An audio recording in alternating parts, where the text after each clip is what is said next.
The Canvas video provides an overview of what we are focusing on this week.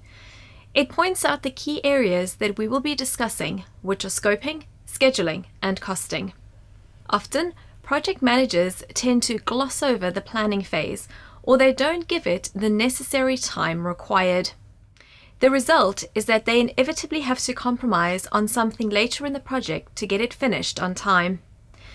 In order to define the scope of a project, it is necessary to first establish the project objectives. Remember, this is something that we discussed during initiation. Gaining an overview of what the project is all about and considering what needs to be achieved during initiation prepares the project manager to formally clarify objectives and begin scoping the project.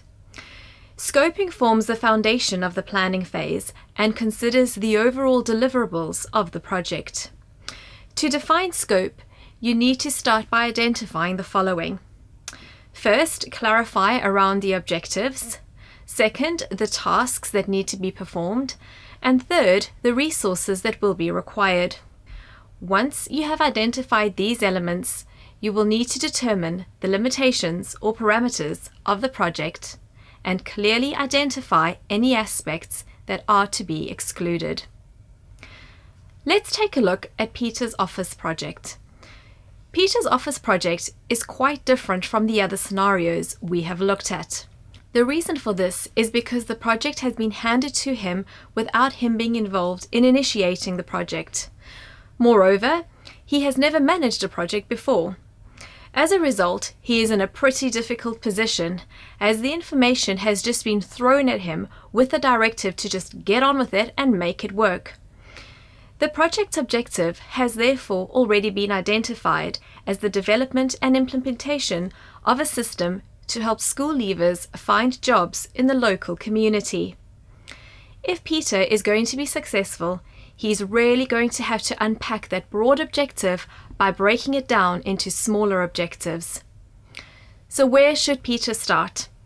A good starting point would be for Peter to identify the activities that are the next level down to implement such a system.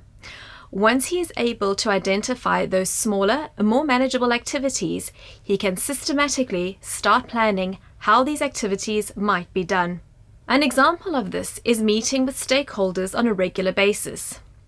On the one hand, Peter is quite fortunate that he has been given an objective. On the other hand, it will be quite challenging for him as he was not part of the design and thinking processes in the initiation phase. When scoping a project, you need to be very clear as to what is included in or excluded from the project scope. From a terminology point of view, this is defined as being in scope and out of scope of the project. Poor scope definition leads to the inclusion of additional items or functionality which will have negative impacts on the project cost and lead to delays in completion. It is worth noting that while you are scoping your project, you are not yet considering time and cost implications. At the scoping stage, you really just want to understand what needs to be done to deliver the project. To further consider what might be in scope and out of scope, let's reference Peter's office project again. The overall deliverable is to develop and implement a system to help school leavers find jobs within the community. What is in scope in this example is the development and implementation of policies and procedures within Peter's organization. What is considered out of scope for Peter is each stakeholder developing and implementing their own policies and procedures within their organizations, such as schools and community organizations that he will be dealing with throughout the project life cycle. It is an important task to identify in and out of scope activities early to clarify any issues that may become contentious at a later stage.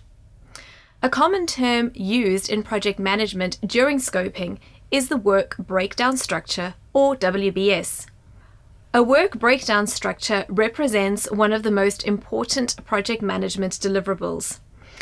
Once the objectives and scope have been defined, a project manager should have a pretty good idea of how work will be broken down into activities and tasks that would need to be executed. The work breakdown structure organizes and represents the overall scope of the project. It follows then that if a deliverable does not appear on the WBS, then it should not be undertaken. Have you perhaps given some thought as to how you might approach developing a work breakdown structure for your own project? A good approach to developing the work breakdown structure is to start by identifying all of the project deliverables, and then to subdivide the work that needs to be undertaken.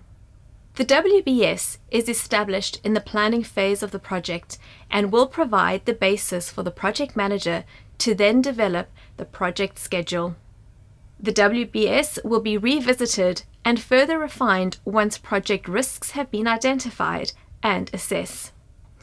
Let's contextualize the work breakdown structure of Peter's office project. As you can see, the image represents activities that need to be done to complete the project.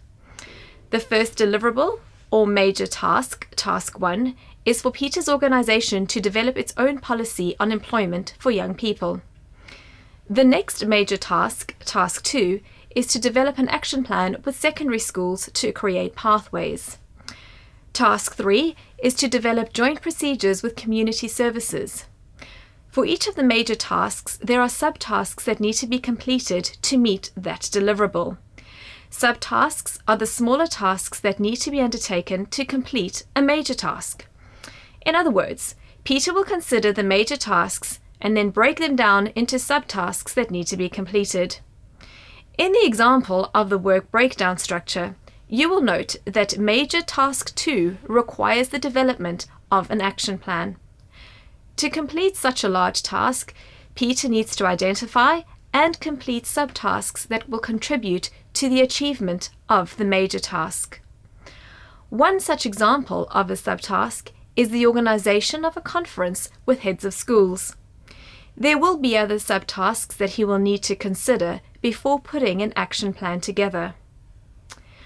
A WBS is developed following a step-by-step process.